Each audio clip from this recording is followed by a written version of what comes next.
നിങ്ങൾ ശ്രദ്ധയുള്ളവരായിരിക്കുവിൻ. നിന്റെ സഹോദരൻ ചെയ്താൽ അവനെ ശാസിക്കുക, പശ്ചാത്തപിച്ചാൽ അവനോട് ക്ഷമിക്കുക.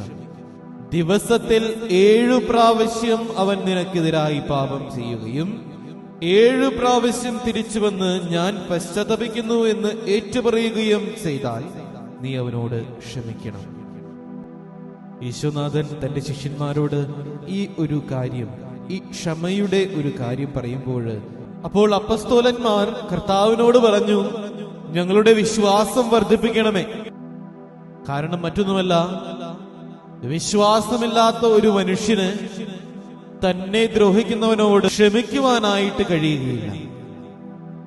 ഇന്നേ ദിവസം ഈശോ നാം ഓരോരുത്തരോടും പറയുന്ന ഒരു കാര്യം ഇതാണ്: നിങ്ങളുടെ വിശ്വാസം കുറവാണെങ്കിൽ അത് ഈശോയോട് ചോദിക്കുക, ഈശോ നിങ്ങൾക്ക് ചെയ്തു തരും എന്നുറച്ച് വിശ്വസിച്ചുകൊണ്ട് ഈശോയോട് പ്രാർത്ഥിക്കുവാനായിട്ടാണ് ഈശോനാഥൻ ഇന്ന ദിവസം നമ്മ ഓരോരുത്തരോടും പറഞ്ഞു വെക്കുക. ശിഷ്യന്മാർ പ്രാർത്ഥിച്ച അതേ ഒരു പ്രാർത്ഥനയോടുകൂടെ നമുക്ക് ഈ ദിവസത്തിലായിരിക്കാം. കർത്താവേ, ഞങ്ങളുടെ വിശ്വാസം നീ വർദ്ധിപ്പിക്കണമേ.